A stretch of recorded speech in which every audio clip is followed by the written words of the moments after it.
failure is the most effective, or should I ask, should we do most sets with different kinds of failures? If doing sets with any failure is enough for muscle to grow. It's a question of, should we do failures sets? Is it concentric, static, or eccentric failure? How do we know when to apply each one? Is there varying levels of each? How often will we do it? That sort of thing. Mm-hmm. Well, that question was originally posed to you, so I feel that it's only fair that you get first crack at it. Okay. So Spigner is asking this question in relating to a video that I made and uploaded, I believe it was yesterday, and I remastered it this morning. Basically, I shown concentric failure, so the weight would get stuck, and it wouldn't pull down anymore. I couldn't, how to explain it? I couldn't pull down without slowing the weight cadence significantly. Then the next one was a static, so that's what kind of makes sense afterwards because your strap's quite strong in the static position. Then the last phase was the eccentric, so that's just the lowering position. So I tried to kind of demonstrate each one. Now, I'd usually use probably two of them together at once. So I'd probably use the concentric and the static, or the static and the eccentric. I think you can do all of them, but I think the chance of using more inertia to get the weight down after a certain point, after you've done the static, the chance of that goes up a little bit. Your human nature is to make weightlifting easy. It's meant to be as efficient as possible. I think adding 3 things into a set like that can be a bit challenging. It's for an advanced person, it's probably quite doable. But the more you cut into your training recovery capacity in a given set, the harder it's going to be to recover from. It's going to really dig a big hole. Now, I think for someone like Zbigniew, he's demonstrating very good exercise technique recently. He's improved his lifts massively since I first seen him do some weight training, send me some clips. I've noticed such a huge difference. I'm probably thinking for him to just do maybe 1 set out of the 2 sets he might be doing for, say, quads or leg extension or a leg press with concentric failure. See how that goes for a week or 2. If he's like, oh yeah, I'm recovering fine, nothing's really changed, everything's all good, you might add in another one. So it might be the second set. Then it might be the first and second set with the static. So I'd go up that way. Now, I wouldn't be looking at it from the point that you're going to be doing the 1 set to concentric failure, then 2 sets, like week by week. It might be that you're stuck doing concentric failures for months or even longer. You know, some people really can't recover that well from these different things. I just think it's based on your own individual tolerability to training harder. I know Jerome will shortly mention about, do you really need to train to failure to get muscle growth? That's something he'll be able to expand on very, very well. So I'll leave that door open for him to expand upon. Sure. I tend to think for most individuals, if you can train to real concentric failure, that's probably about an ideal stimulus, and any benefit you may get from going to isometric or eccentric failure, however marginal, will probably be offset by a disproportionately large requirement into your recovery ability. So normally if you can train 3 days a week just going to concentric failure, if you're taking everything to isometric or eccentric failure, it may mandate it an additional day or 2 of recovery. So yeah, to an extent, it's something that you're going to have to experiment with and see how your own individual performance is. I have some people here in studio that I don't push them past concentric failure because I notice it kind of inhibits their growth on a workout to workout basis. I like to try and push all of my sets as hard to eccentric failure as possible. And depending on how you're defining the terms, we're stronger holding a weight isometrically than we are lifting it, and we're stronger lowering a weight than we are lifting or holding. So the way that I generally look at it is you can't reach isometric failure without first reaching concentric failure, and then same with eccentric with respect to isometric and concentric.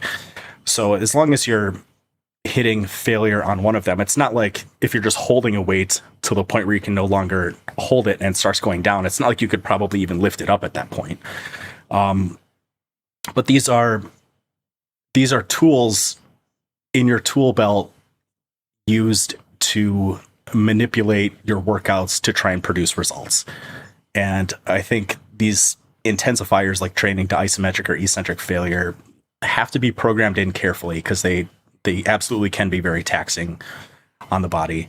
So however he's using them now, I would recommend whatever Jonathan has him doing. If it's just concentric, if it's, only one set to, isometric or eccentric failure, kind of have to modulate these things carefully and see how your body responds. Yeah, so it's all based on feedback. And you'll know as well, I think I mentioned of you or someone else mentioned to me before, how do you feel going into the gym? Do you want to go to the gym, or do you feel like do you feel horrible, you feel weak, you feel tired, you don't feel amped up? That's a pretty good indicator that you're probably not meant to do a gym session. Recovery is not quite. You shouldn't anticipate the session, I think. I just tend to think if you're working out hard enough, there should probably be a little bit of anxiety, a little part of you that, even if you're feeling rested and recovered, you're like, man, I really don't want to push that hard today, but you're going to go in and do it anyways. Yeah. Yeah, definitely. So big enough. If you have any other questions about that, just let us know. We'll be happy to expand on that if we can. We want to make sure we're clear, so you've got a good sort of base plan to work with and understand how and why it applies, and why I might ask you to do something one week, the next week it's like, oh no, it's much easier this week, so it changes all the time. Keep the training footage coming, because that leg press video that you put up was awesome to see.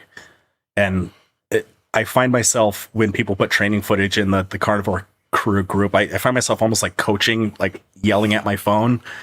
When someone's hitting that point when they're approaching failure and the rep cadence is slowing down quite a bit and the legs are starting to shake, like part of me just wants to yell at my phone, like more, one more rep, push. So I love seeing stuff like that. That's what a good coach is, isn't it?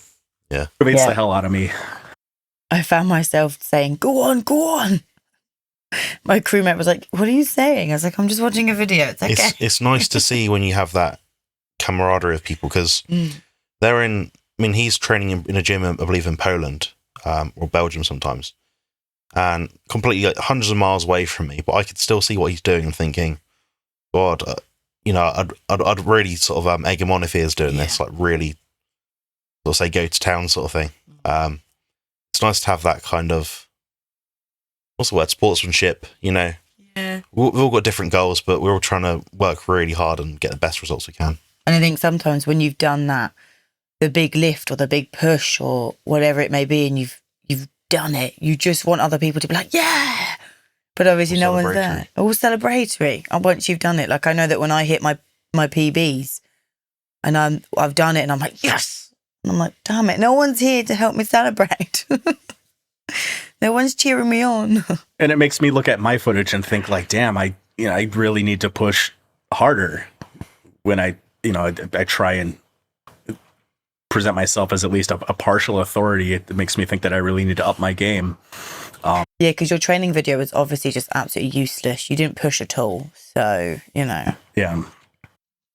I had a lot of anxiety. I want to be a good influence. Good. Yeah, it starts with us and people like us, I think. Yeah. I had a bit of anxiety when I saw Jerome's chest fly video, and I was like, I'm going to do that at some point soon. It's quite easy to film. You can see what's going on. You can see the facial expressions.